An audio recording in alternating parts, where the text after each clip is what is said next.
Welcome back to the deep dive. I was sitting here with this absolute mountain of research we have for today, and it's a stack of papers, and I just had this moment of realization about how we usually talk about business.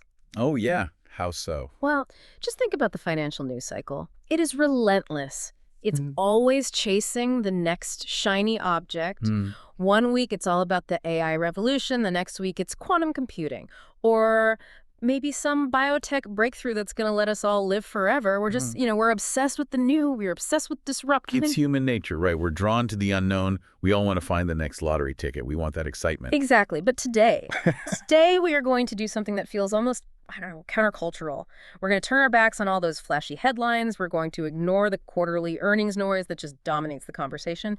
And we're going to look under the hood of a machine that is arguably well, the most boring function in the entire corporate world. And yet, it's the one machine that literally keeps the economy running.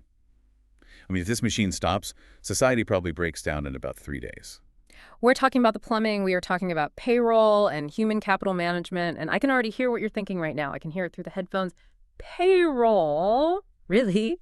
I tuned in for a deep dive, not an accounting seminar. Well, bear with us. Yeah. Because if you ask someone like Warren Buffett or Charlie Munger or any serious student of business history, boring is actually where the magic happens. Right. Boring usually means essential. It means entrenched. It means that once this thing is installed in a company, nobody wants to touch it. That's the vibe for today. We are looking for structural durability. We are not looking for a stock tip. We're not trying to guess who beat earnings by a penny last week. We were looking for economic moats. We want to understand the physics of the businesses that pay us. Exactly. We're looking for the businesses that can survive let's say, a nuclear winter versus the ones that are just built to win a 100-meter dash. We want to know who is still going to be compounding capital 10, 20 years from now. So our mission today is to break down 3 specific giants in this space. We are going to put them head-to-head in a sort of structural cage match.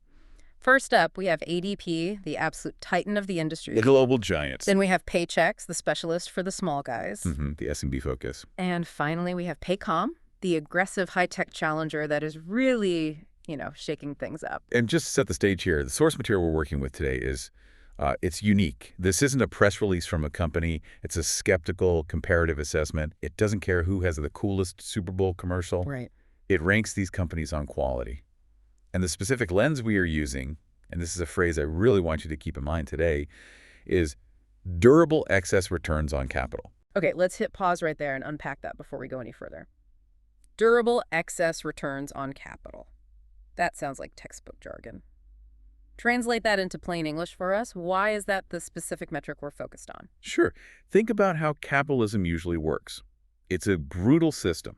If a company finds a way to make a ton of money, if they have really high returns on every dollar they invest, what happens? Someone else sees that and wants a piece of the action. Competitors see that profit pile, they smell blood in the water, they rush in, they copy the product, they undercut the price, and eventually those high returns, they get competed away, they drop down to average. That is the gravity of the free market. Competition kills profit. It's the circle of life, so to speak. Exactly. So when we look for durable excess returns, we're looking for the outliers. Yeah. We're looking for the companies that have somehow found a way to defy that gravity. They have a structural advantage, a moat, that keeps those competitors out and allows them to keep making huge profits year after year, decade after decade. That is the holy grail. It's finding a castle that cannot be stormed. So we are hunting for the defiance of gravity. I love that. And the source material sets up this really fascinating tension between our 3 subjects. On one side, we have scale and stability. That's the ADP story. The giant fortress, the too big to fail option, you could say. And then on the other side, we have efficiency and growth. And that's the Paycom story. The high-speed race car. Oh. The disruptor. And then sitting in this very distinct middle ground is Paychex. So let's get into it. Let's start with some opening context. Before we can even judge these companies, we have to understand the battlefield. What business are these guys actually in? Because to me, the average employee, it just looks like they send a direct deposit every 2 weeks. How hard can that be? It looks simple to the receiver, for sure. You wake up on Friday, the money is there, it feels like magic. Yeah. But if you're the employer, it is an absolute nightmare. The business they're in is actually risk mitigation and compliance infrastructure. Explain that. Why is it so hard just to pay people? Because the government makes it hard, on purpose. Think about all the layers. You have federal taxes, you have state taxes, and remember, every single state has different rules. Yeah. Some states have income tax, some don't, some have special disability taxes. California's is a whole different beast. Oh, exactly. Then you have local city taxes. New York City has one. Then on top of that, you've got Social Security, Medicare, unemployment insurance deductions. It's a web. And that's just the taxes. We haven't even gone to benefits yet. Right. Then you throw in garnishments. Let's say an employee owes child support or has unpaid debts. The court orders the employer to garnish those wages. If the employer messes that calculation up, they are liable. Then add in the 401k deductions, health insurance premiums, tracking sick leave, tracking overtime laws, which again vary by state and sometimes by city. The logic required to calculate a single paycheck correctly is mind-bendingly complex. So if I'm a business owner, I'm not paying ADP just to move money from my account to my employee's account. I am paying them so I don't go to jail. You are paying for sleep at night. That's the product.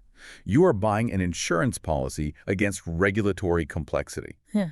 And that leads to the single most important economic characteristic of this entire industry: stickiness. Stickiness, right. We hear that term a lot in software. Oh, our app is so sticky. But usually that just means I like using it and I've formed a habit. This sounds different. This is visceral. Once a company installs a payroll system, whether it's ADP, Paychex, or Paycom, it is incredibly painful to rip it out. You have to migrate years of historical tax data. You have to retrain your entire HR staff. You have to make sure you don't miss a single payroll during the transition, because if people don't get paid on Friday, they do not show up to work on Monday. Nobody wants to break the payroll machine. That's the quote from the source, and it's perfect. Yeah. It is like performing open heart surgery on your company. You don't do it unless you absolutely have to. That creates customer retention rates that are just incredibly high. We're often talking over 90%, sometimes 92% annually. Mm-hmm. Once they have you as a customer, they tend to keep you for a very, very long time. It is an incredibly forgiving business model because the customer is terrified to leave. That sets the stage perfectly. So we have a mission-critical, high-retention industry, but the source material poses this really difficult economic question. We are living in a world of rapid technological change. AI is coming. Cloud-native startups are popping up everywhere. In that world, which of these three business models is actually the most structurally sound? That is the central debate. Are we looking for the highest potential upside? That would be the high growth path. Or are we looking for the strongest protection against the downside, the resilience path? The source material refers to this as the phase zero standard. Phase zero, I like that. So before we even look at the stock price or the PE ratio, does the business actually work? Right. We're judging them on three things. First, revenue resilience. When the economy inevitably crashes, does the money stop coming in? Second, reinvestment runway. Can they keep growing without setting their profit margins on fire? And third, and this is crucial, capital allocation. Do they treat the shareholders' money with respect, or did they just waste it on dumb acquisitions? Okay, let's get into the gears of the machine then. Let's talk about the business model economics. How do they actually make money? Let's look under the hood of each engine, starting with the big dog, ADP. The source calls them the scale play. How does the ADP machine actually work? ADP is the definition of scale. They're just massive. They cover everything from the local bakery with 5 employees to multinational corporations with hundreds of thousands of employees in dozens of countries. Their economic engine has 2 main parts. Okay. First, obviously, they charge fees. You pay them a monthly subscription or a per employee per month fee to run the software. That's the recurring revenue. Nice and predictable. That's the standard SaaS model. You pay to play. Exactly. Yeah. But they have a second hidden engine. It's called float. Yeah. And if you want to understand ADP, you absolutely have to understand float. This is the secret sauce. This is a classic Buffett term. I know it from insurance, but explain how that works for a payroll company. Okay, so imagine you're a CEO. Payday's on Friday. You don't send the payroll money to ADP on Friday morning at 9 a.m. Right, that's too late. You have to send it on Wednesday or maybe Thursday. ADP takes that money, we're talking billions and billions of dollars from all of their clients, and they hold it in their bank accounts for those 24 to 48 hours before they distribute it to the employees and to the tax agencies. So for a day or two, they are sitting on a mountain of cash that isn't actually theirs. A massive mountain. We are talking about average daily balances in the tens of billions of dollars. And while they hold it, they don't just let it sit there. They invest it. They put it in safe, short-term government bonds, and they earn interest on it. And they don't pass that interest back to the client company. Nope. That is pure profit for ADP. It flows straight to the bottom line with almost zero cost attached to it. It's essentially free money generated purely by their scale. And here's why that is such a powerful structural advantage. It acts as a natural hedge A hedge against what exactly? against rising interest rates. Usually in the tech world or for most businesses, when interest rates go up, it's bad. Borrowing costs go up, company valuations go down, growth slows. But for ADP, when interest rates go up, the yield on that multi-billion-dollar flirt goes up. They make more money. That's fascinating. It's almost like being a bank that doesn't have to pay any interest to its depositors. It is exactly like that. And only the absolute giant, so ADP and to a lesser extent Paychex, have enough volume, enough scale to make this a significant part of their earnings. It's a superpower that the smaller competitors just don't have. It creates this incredible stability and predictability in their earnings stream. All right, so that is the ADP engine. Big, steady, fueled by fees and this incredible float machine. Now let's look at Paychex. The source material calls them the franchise play. How is Paychex different from ADP? Paychex is very similar to ADP in its basic function, but with a razor-sharp focus on small and medium businesses, SMBs. Think of companies with, say, 10 to 50 employees.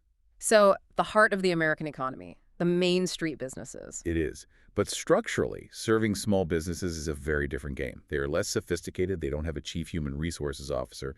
The owner of the pizza shop is the HR department. So Paychex's model is very high margin, but it is what the source calls high touch. High touch, what does that mean in practice? It means they aren't just selling software. They are selling a service. They're effectively the outsourced on-call HR department. They have to answer the phone when the owner calls asking how to handle a firing or how to set up a 401k for the first time. So their economics are great, very steady, but they have to spend more money on customer support and service to retain those clients. You could almost say they are a service franchise disguised as a software company. Right, so ADP is the global infrastructure, Paychex is the small business handholder.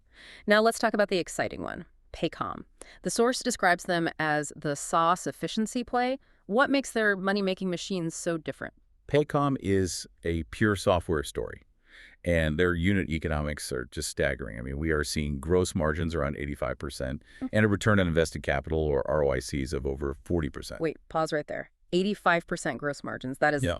That's almost unheard of. Even in the software world, that is the absolute top 1%. How are they possibly achieving that when ADP and Paychex are presumably much lower? It all comes down to their architecture. This is the famous single database concept. You have to remember, ADP and Paychex grew over decades. A big part of that growth was buying other companies. So under the hood, ADP might be stitching together 5 or 6 different software systems. One they bought in 1998 for payroll, one they bought in 2005 for time tracking, another one for benefits. The classic Frankenstein problem. Exactly. It's spaghetti code. It works, but it requires armies of people to maintain it. It requires integration teams. It creates friction. When you update one system, you pray the other one doesn't break. Paycom, on the other hand, built everything from scratch organically on one single code base. One database for everything. There is no integration mess. There is no rekeying of data between modules. So because the software itself is cleaner, they just don't need as many people to fix it or to install it for a new client. They don't need as many people to fix it, and they don't need as many people to implement it. It allows them to run incredibly lean. That efficiency translates directly into those massive margins. They aren't carrying the baggage of the last 30 years of tech M&A history. So we have a really clear contrast here in how they grow. ADP grows by being everywhere, that's breadth. Paycom grows through intensity, through superior margins and efficiency. But the source mentions a trade-off here regarding something called growth quality. Right. Paycom's margins are juicy, there's no doubt. But to keep that machine running, they have to aggressively capture market share. They have to constantly win new customers. They are moving up market, trying to sell to bigger and bigger clients. That requires intensity, a massive sales force, and constant product innovation. And ADP. ADP kind of grows just by existing. They win a little bit everywhere. They expand into a new country. They cross-sell a new service to an existing client. They are insulated from any single shock because they're so diversified. So Paycom is a speedboat. It's fast, it's efficient, but you feel every single wave. ADP is an oil tanker. Slow, maybe a bit clunky, but it will get through any storm. I love that analogy. It's perfect. And that leads us perfectly to the question of defense. Let's talk about durability and the moat. We already established that nobody wants to break the payroll machine, but what specifically stops a competitor from coming in and stealing their lunch? The source ranks ADP as having the number one, the widest moat. Why? Okay. It comes down to two words: deep entrenchment. Entrenchment. Explain what that looks like in the context of, say, a Fortune 500 company. Okay, let's say you are a massive multinational company. You have employees in France, Germany, Brazil, Vietnam, and the US. The complexity of compliance in that scenario is just a nightmare. France has different labor laws than Germany. Brazil has different banking protocols for paying people.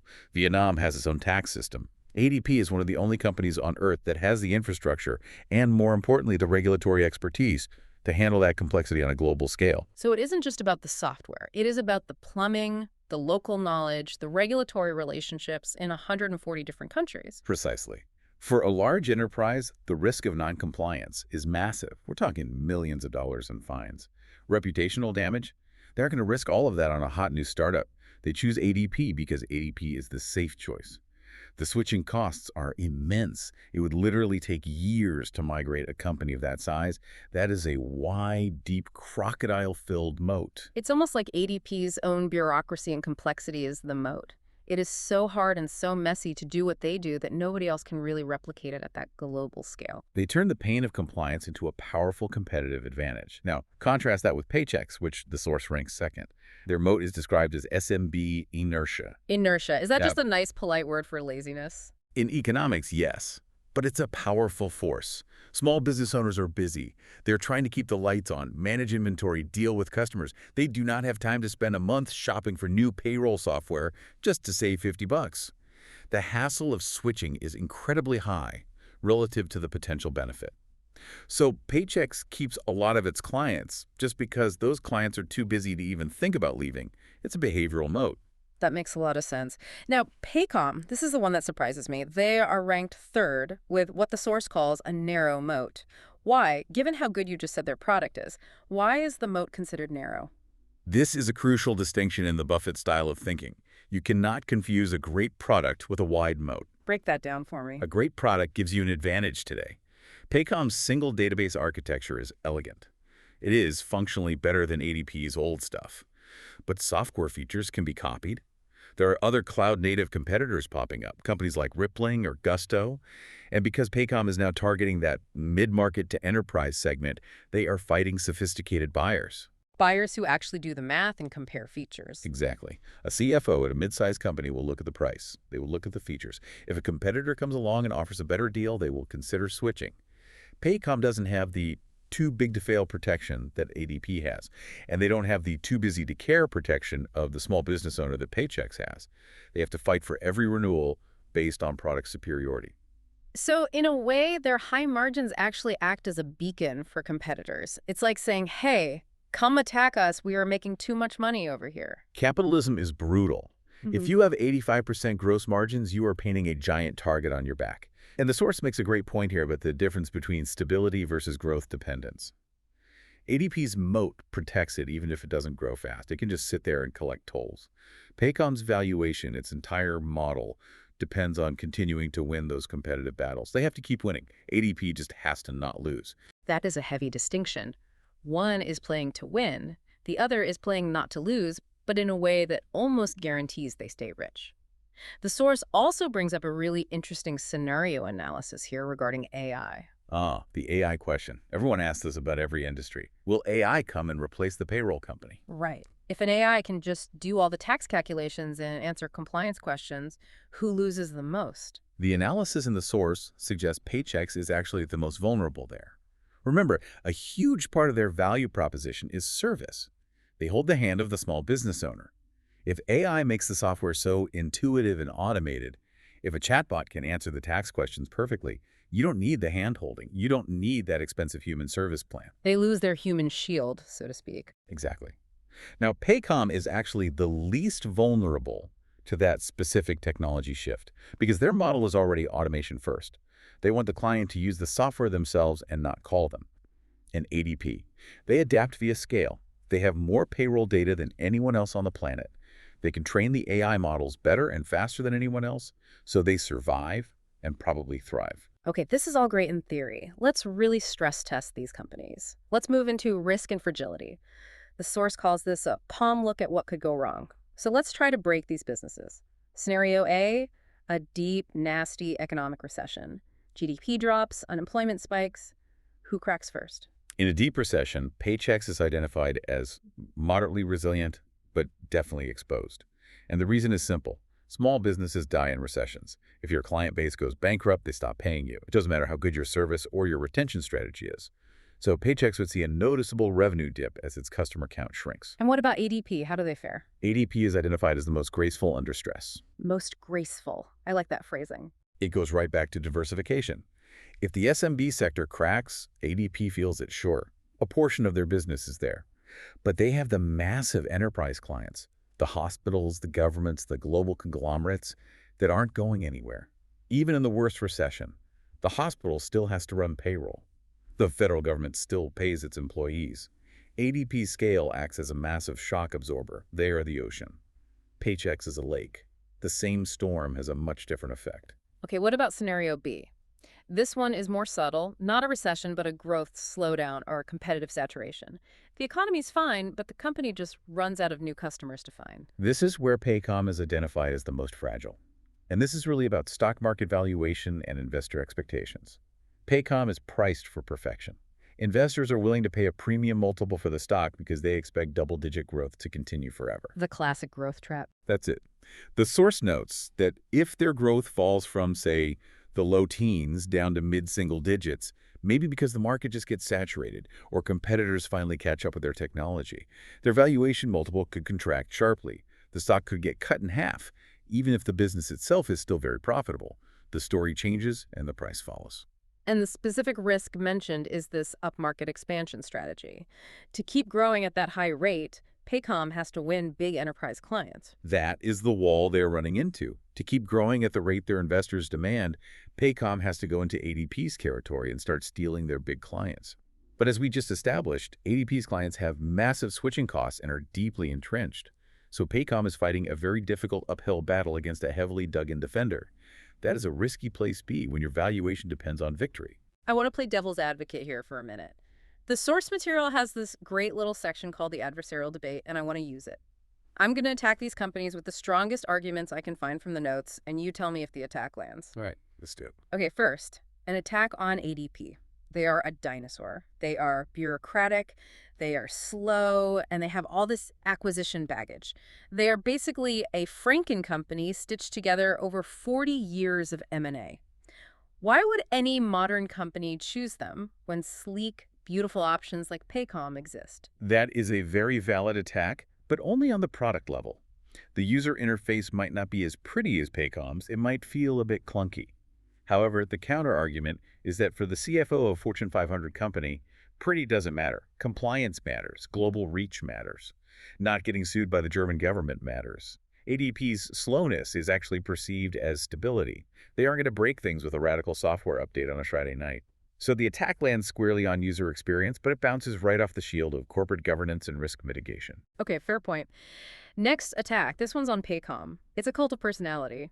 The whole thing relies on a tech-savvy founder and a super aggressive boiler room sales culture. The source mentions key person risk. If the founder leaves, or if that aggressive culture turns toxic and burns out all the good salespeople, the whole execution model could falter. This is a very strong point. It's probably the biggest risk for them. Paycom is an organic growth machine. They don't buy other companies. They build everything in-house. That requires intense discipline and a centralized, powerful leadership vision.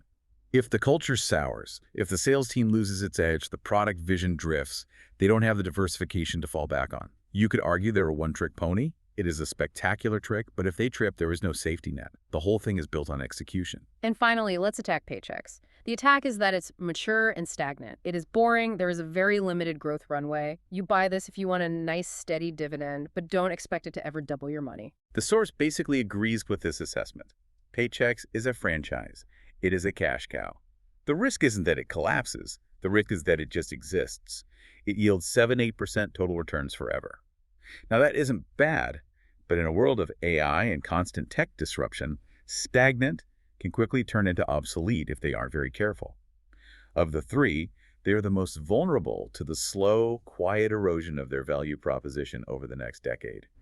This leads us perfectly into the next section, trade-offs. You always say, in economics, there are no solutions, only trade-offs. That is the first rule of structural analysis. You can never, ever have everything. Every strength comes with a corresponding weakness. So let's frame the big one, efficiency versus resilience. Right. Paycom has by far the best financials. No debt on the balance sheet, huge free cash flow generation, those pure sauce margins. That is the definition of efficiency. But the cost of that beautiful efficiency is what the source calls execution dependency.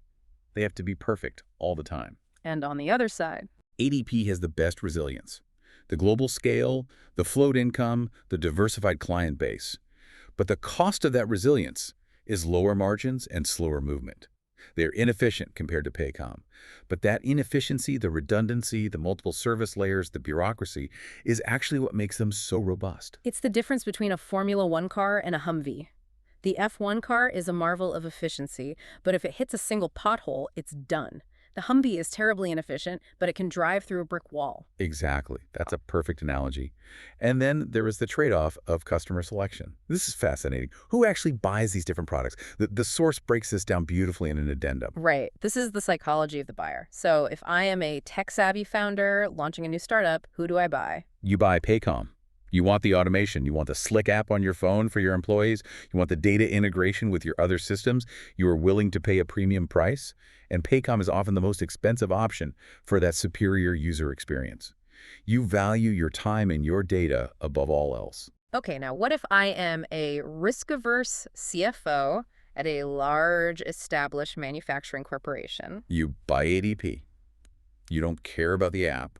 You care about the fact that you have employees in Vietnam, Germany, and Ohio, and you need one bill, one report, and zero lawsuits.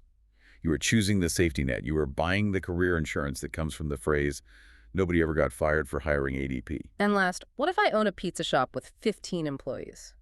You buy Paychex. You want someone to pick up the phone when you call because you don't understand a tax form. You want simplicity above all. You are price sensitive, but you're also time sensitive. You will trade the best tech for the best service every day of the week. So it's so clear when you put it that way. Paycom charges a premium for tech. Paychex competes on service and simplicity. And ADK bundles flexibility and safety for the big guys. They really aren't just selling the same thing to the same people. Not at all. They're playing different games on the same field. There was one other interesting little note in that addendum about private equity. How do PE firms fit into this ecosystem? Oh, this is a fascinating subplot. Private equity firms are constantly buying companies. Often, they'll buy a portfolio of, say, 20 different mid-sized companies. To create efficiencies, they want to standardize the back office. They want all 20 of those companies on the same payroll system to simplify reporting and financial controls. And who wins that game? Who gets the call from the PE firm? ADP usually wins that game because they have the scale and what the source calls exit readiness credibility. If you are a PE firm prepping a company for an IPO or a sale, having ADP as your payroll provider just checks a box for the auditors and the investment banks. It signals maturity and stability. Paycom is making inroads here, but ADP is still the gold standard for the financial engineering crowd. Which brings us to the big moment, the closing reflection. We need to synthesize all of this. The source actually gives us a scorecard, but instead of just reading it, let's walk through the logic. Let's do it. First, on the metric of business model, they place ADP first, Paychex second, Paycom third. That's a ranking of moat width and durability. Okay, what about financial strength? There, Paycom is number one. You have to give credit to that fortress balance sheet, no debt, and those incredible margins. And then for growth quality, the source puts ADP back at number one, mainly due to the breadth of ways they can win and reinvest capital across the globe. And so the overall winner, based on this entire structural analysis, is... The overall winner is ADP. Okay, so the final verdict is that the structurally strongest business is the old giant, ADP. Why? Can you summarize the winning argument in a nutshell? It wins because it offers the highest risk-adjusted compounding potential. It combines the widest moat, that global regulatory entrenchment we talked about, with incredible capital discipline. They consistently buy back stock, they pay a healthy dividend, and they have that float income that actually protects them when interest rates rise. It is, simply put, the business least likely to permanently lose your capital over the next decade. But I have to ask the alternative view. Does that mean Paycom is a bad business? Because everything you said makes it sound like an incredible business. Absolutely not. And this is where the nuance is so critical. Paycom offers the highest upside. If they execute their upmarket strategy perfectly, if they really do crack the enterprise market, if they maintain those 85% margins as they scale, their returns could be, say, 11% or 12% per year, which would likely beat ADP's estimated 9% or 10%. But there is a catch. There's always a catch. The catch is what you could call the dispersion of outcomes. With Paycom, the range of possibilities is very wide. It could be a grand slam home run, or it could be a value trap if that growth stalls. With ADP, the dispersion is narrow. It is highly, highly likely to be a solid single or a double. You aren't going to get rich overnight with it, but you also aren't going to wake up one morning and find that you're poor. So looking forward, what could change this conclusion? What is the one variable that you would tell us to watch over the next few years? The source identifies one key variable above all others: Paycom's enterprise success. If Paycom proves it can consistently win large enterprise clients without eroding its incredible margins, meaning if they can beat ADP at ADP's own game without having to spend a fortune on sales and service to do it, then Paycom could flip this entire ranking. They would have proven they can cross ADP's moat. And is there a variable to watch on the Paychex side? For Paychex, it's AI. If Paychex can successfully leverage AI to lower their service costs, if they can use bots to answer all the easy questions from the pizza shop owners, their margin profile could fundamentally improve. They could become more like a software company and less like a service company. That would be a complete game changer for their valuation and their future. This has been an absolutely fascinating look at the plumbing of the economy. We started with what we called boring payroll, and we've ended up with this epic battle between fortresses, speedboats, and AI revolutions. It just goes to show you, if you look deep enough, every single industry is a battlefield of competing business models. I want to leave our listeners with a final thought, something to really chew on. Based on everything we've discussed today, the philosophical question for you is this: are you investing for the highest possible number on a spreadsheet, which might point you to the raw efficiency of a Paycom? Or are you investing to ensure you never lose the capital in the first place, which points you to the unshakable resilience of an ADP? That is the essence of long-term investing. Survival is the absolute prerequisite for compounding. The difference isn't in the spreadsheet today. It's in the durability of the moat 5, 10, or 20 years from now. Expert, thank you so much for demystifying the payroll wars for us today. My pleasure. It is always fun to look under the hood. And thank you to all of you for listening. So there you have it. ADP for the fortress, Paycom for the high-octane growth engine, and Paychex for the steady, reliable franchise. I hope you will never look at your pay stub the same way again. Next time you see that direct deposit hit your account, think about the incredible machine that had to put it there. We will see you on the next deep dive.